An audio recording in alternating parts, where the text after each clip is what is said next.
écouter Evan Rabot, qui est de chez nous aussi, puisqu'elle fait sa thèse au LIP.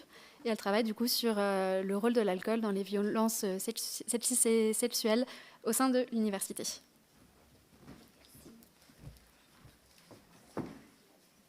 Ah oui, c'est là.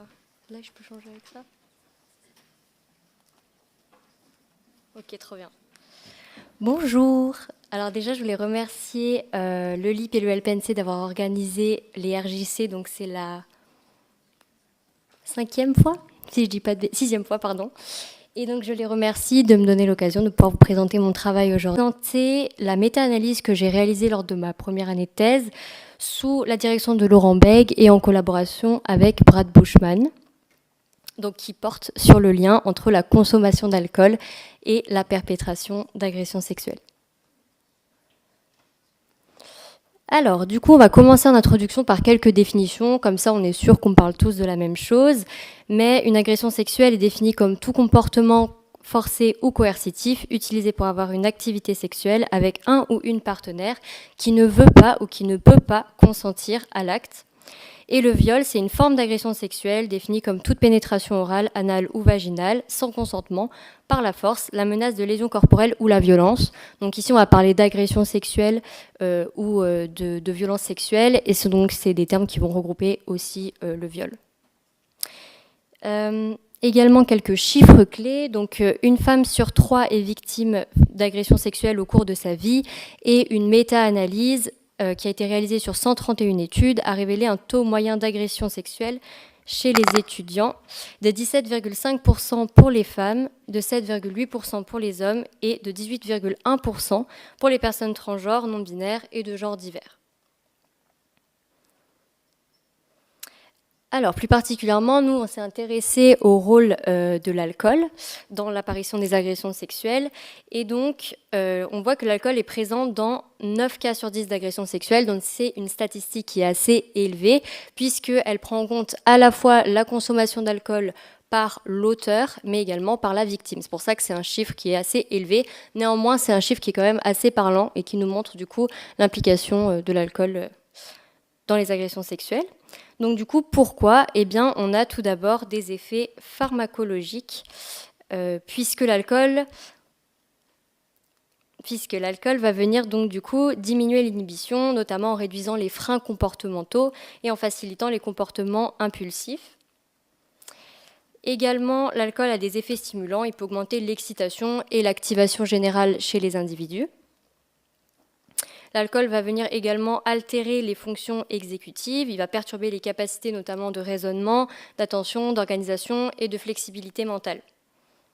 Et ensuite, on a la théorie de la myopie alcoolique qui nous dit en fait que lorsqu'une personne consomme de l'alcool, elle va mal percevoir les signaux sociaux qui l'entourent et aura tendance à percevoir comme étant plus saillants les signaux qui sont instigateurs des comportements agressifs et au contraire à percevoir de façon moins saillante les signaux qui sont du coup inhibiteurs des comportements agressifs. On a également des effets psychologiques liées à l'alcool.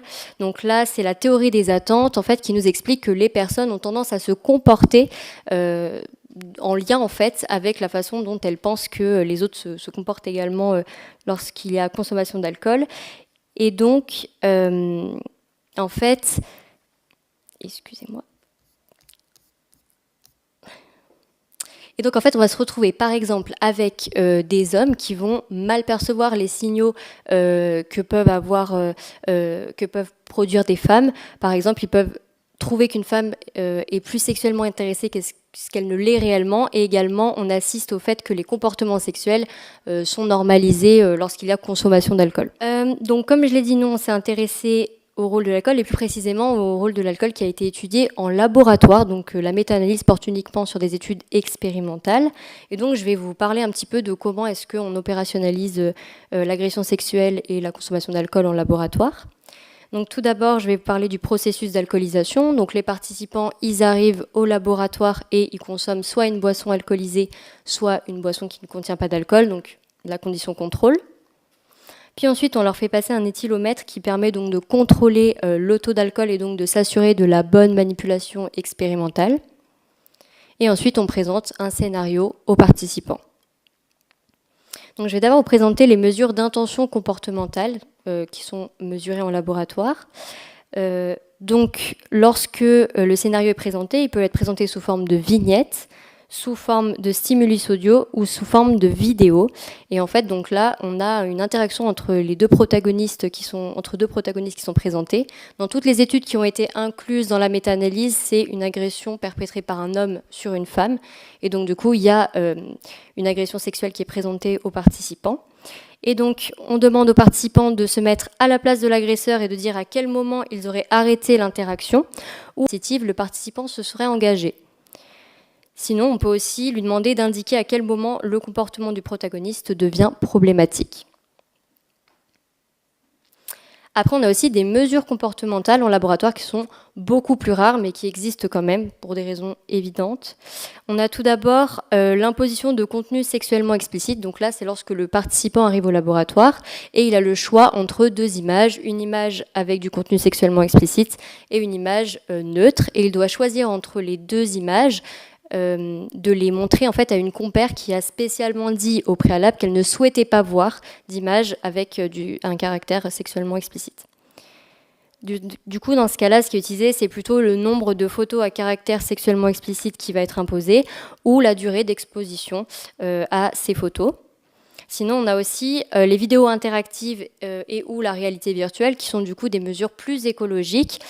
Encore une fois, là, ce sont des hommes à qui on met des casques de réalité virtuelle et qui, du coup, voient une femme de façon virtuelle, ou des vidéos interactives qui réagissent, en fait, à l'action des participants. Et donc là, ce qu'on mesure, ce qui a été mesuré, c'est le nombre de refus de la part du protagoniste, donc de la femme qui est dans la réalité virtuelle, si on peut dire, et ou le nombre de commentaires hostiles émis de la part du participant à l'encontre de la protagoniste présentée. Au niveau des modérateurs maintenant, du lien entre consommation d'alcool et agression sexuelle, donc du coup, nous on s'est intéressé à plusieurs modérateurs. On a notamment les traits de personnalité qui favorisent l'agression, comme l'hostilité, l'hypermasculinité et l'agressivité. Donc lorsque ces personnes-là consomment de l'alcool, elles seraient plus à même de perpétrer des agressions sexuelles. Également, le fait d'avoir déjà commis des agressions sexuelles dans le passé est considéré comme un modérateur de ce lien. Et donc le fait d'avoir déjà commis des agressions sexuelles dans le passé augmenterait en fait la propension à perpétrer une agression sexuelle lorsqu'on consomme de l'alcool.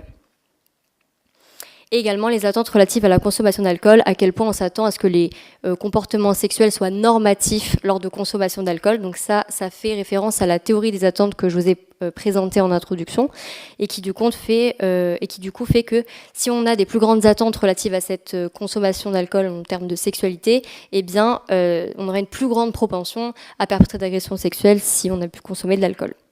On a tout de même un modérateur qui diminuerait ce lien, donc qui sont les capacités de régulation émotionnelle et l'anxiété. Donc si on a une bonne capacité de régulation émotionnelle ou une faible anxiété, c'est quelque chose qui viendrait du coup diminuer ce lien. Alors, les objectifs de notre méta-analyse maintenant. Donc, un des premiers objectifs de notre méta-analyse, c'était de mettre à jour les résultats, puisque la dernière méta-analyse sur le sujet date de 2016 et que la plupart des travaux de synthétisation des données sont des travaux qui sont qualitatifs. Donc, du coup, on manquait de données quantitatives dans ce champ. Et donc, c'est à ce premier objectif, c'est un de nos premiers objectifs dans cette méta-analyse. Un deuxième objectif, ça a été d'ajouter une nouvelle mesure d'agression sexuelle, puisque nous, du coup, on s'est intéressé aux mesures de résistance au port du préservatif. Donc ça, c'est des mesures qui sont plutôt étudiées à cheval entre deux champs, puisqu'elles sont souvent aussi étudiées dans le champ des préventions des maladies sexuellement transmissibles, et parfois elles sont aussi étudiées dans le champ des agressions sexuelles, puisque en fait, ils séparent un petit peu les mesures de résistance au port du préservatif en techniques coercitives et techniques non coercitives. Et donc, nous, on s'est intéressé aux techniques coercitives qui sont par exemple la pression émotionnelle, les mensonges ou la menace. Donc, on l'a opérationnalisé comme étant une mesure d'agression sexuelle. Également, on a voulu tester les potentiels modérateurs que je vous ai présentés juste avant. Je vous présente nos hypothèses maintenant. Donc, on s'attend à un effet principal de la consommation d'alcool, de façon à ce que les participants qui aient consommé de l'alcool par rapport à un groupe contrôle aient plus d'intention d'agression sexuelle. On s'attend également à ce que le score d'intention d'agression sexuelle augmente. Je recommence. On s'attend à ce que lorsqu'on consomme de l'alcool, il y ait de plus grandes intentions d'agression sexuelle et que ces intentions augmentent au fur et à mesure que le score d'agressivité augmente. On s'attend également à ce qu'il y ait plus d'agression sexuelle dans la condition alcool que dans la condition contrôle et que cette différence soit plus grande lorsque la personne a déjà commis une agression sexuelle par rapport à une personne qui n'en aurait jamais commis. On s'attend également à ce que le niveau d'intention d'agression sexuelle soit plus grand dans la condition alcool que dans la condition contrôle et que cette différence augmente plus le niveau d'attente envers la consommation d'alcool augmente également. Et enfin, on s'attend à ce que toujours l'intention d'agression sexuelle augmente dans la condition alcool, soit plus grande dans la condition alcool que dans la condition contrôle, mais que cette différence diminue à mesure que le score de régulation émotionnelle augmente. Au niveau de la méthode, donc c'est une méta-analyse qui a été préenregistrée. Et donc, on s'est retrouvé à extraire des papiers donc, dans PsycInfo, PubMed, Cochrane, Web of Science. Et donc, on avait un total de 6074 articles. On a utilisé la plateforme Ryan qui a identifié 4333 doublons. On a lu 58 articles sur...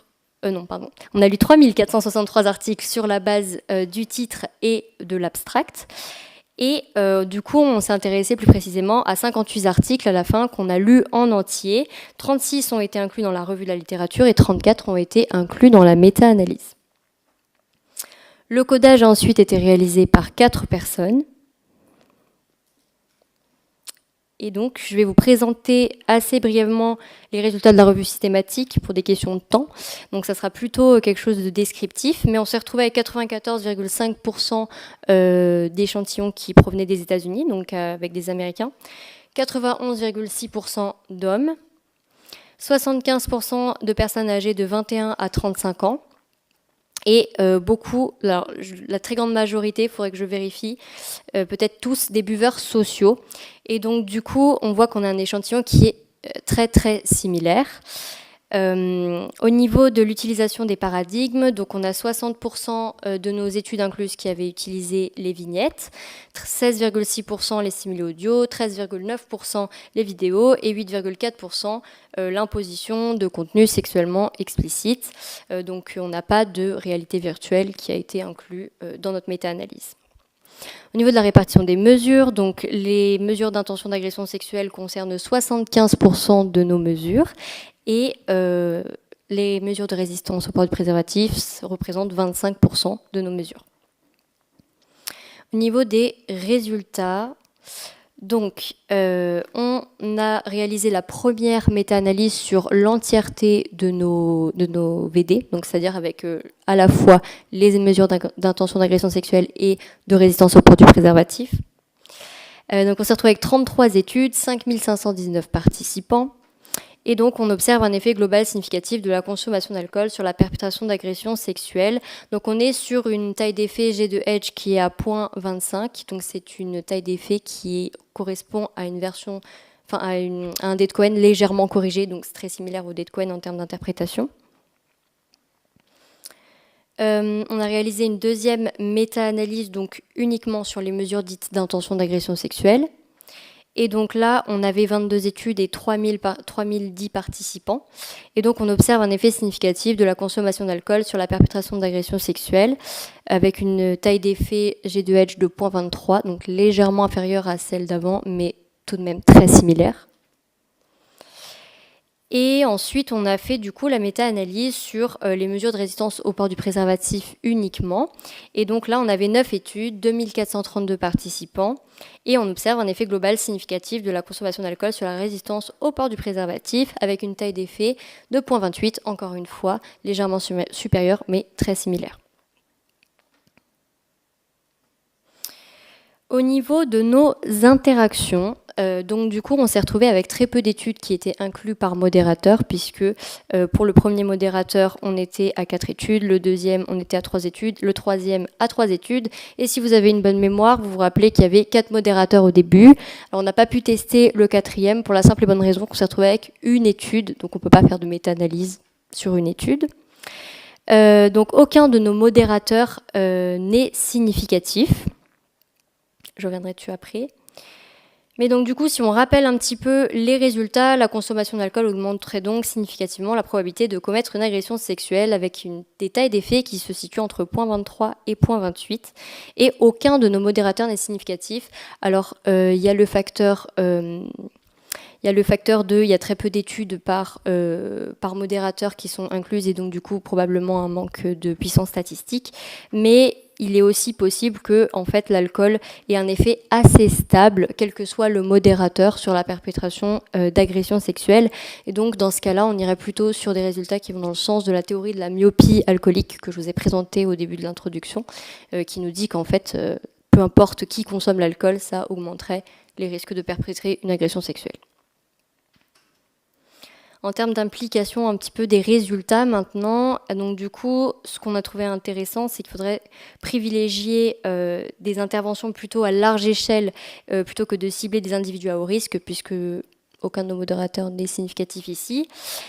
Donc du coup, ça serait intéressant d'intégrer des programmes de prévention dans les lieux où l'alcool est consommé, comme les bars et les universités. Non pas qu'on consomme de l'alcool dans l'université, mais c'est vrai que c'est le moment où il y a aussi beaucoup de fêtes étudiantes qui sont organisées. Donc pour ces raisons-là, ça pourrait être intéressant, d'autant plus que la majorité des agressions sexuelles commises sur les adultes sont situées entre 18 et 25 ans. Également, pour le champ de recherche en lui-même, on avait du coup fait comme proposition d'intégrer plus de mesures écologiques dans les paradigmes expérimentaux utilisés en laboratoire, notamment le développement de la réalité virtuelle, histoire d'avoir des mesures quand même plus écologiques que des vignettes, par exemple. Les limites de notre étude sont déjà qu'on a un échantillon qui est très similaire, puisqu'on a 88% de jeunes hommes américains, donc voilà, encore une fois, très très similaire. Et que la plupart de nos études, donc 60%, ont utilisé des vignettes. Et comme je viens de le dire, c'est pas quelque chose de très écologique. Et le développement de la recherche dans ce champ-là tend plutôt à adopter des mesures plus écologiques. Voilà. Je remercie la Mildeka donc pour le financement de cette méta-analyse et je vous remercie pour votre attention.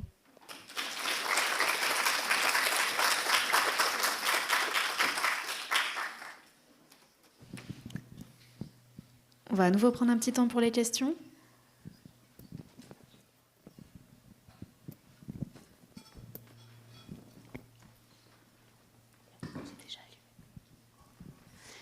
Merci beaucoup pour ta présentation. J'ai trouvé ça très intéressant. Et ce que je me demandais, c'est est-ce que tu regardais d'autres critères, d'autres caractéristiques des individus qui pourraient être préexistantes et qui déterminerait aussi ces comportements-là d'agression sexuelle sous consommation d'alcool. Ce que je veux dire, c'est que dans ta conclusion, tu dis la consommation d'alcool augmente la propensité des individus à commettre des actes d'agression sexuelle. Sauf que on pourrait se dire que ça se généralise à tout le monde. Est-ce que tu regardes des catégories ou des facteurs préexistants qui pourraient plus nuancer ce genre de conclusion et qui expliqueraient peut-être une plus grande partie de la variance que la consommation d'alcool en elle-même? Je ne sais pas si c'est clair. Si, c'est clair. Oui, et ben alors du coup, c'est vrai que c'est cette histoire de modérateur au niveau, par exemple, des traits de personnalité, etc. Je ne sais pas si c'est de ça dont tu veux parler plus spécifiquement. Donc nous, c'était ce à quoi on s'était intéressé. Mais en fait, je pense très probablement que là, ils ne sont pas ressortis par manque de puissance statistique. Et donc du coup, c'est pour ça que peut-être je ne l'ai pas été assez ici, mais qu'on est prudent sur les conclusions à ce niveau-là. Voilà. Je ne sais pas si ça répond à ta question. Si. Ok. Merci. Merci.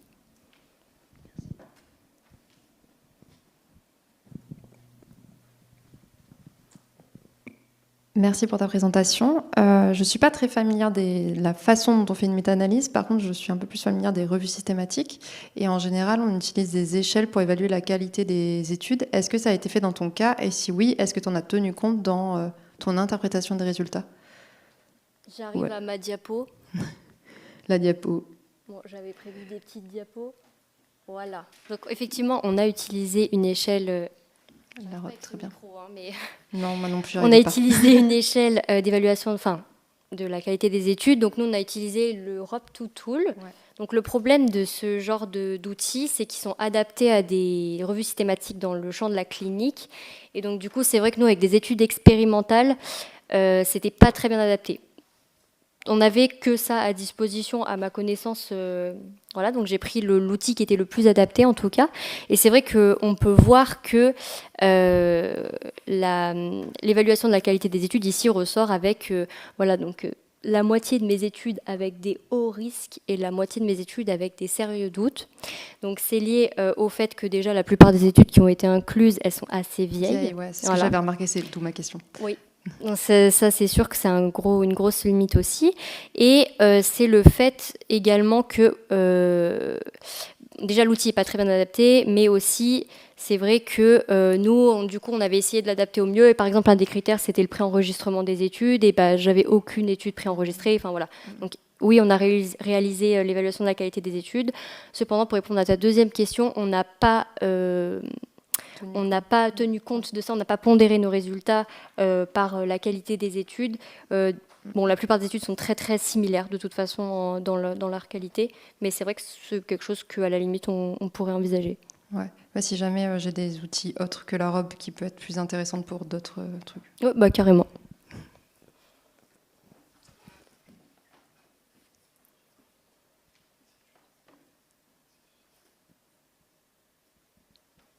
Pas d'autres questions? Bon, merci. Ah si? Non, bon, merci.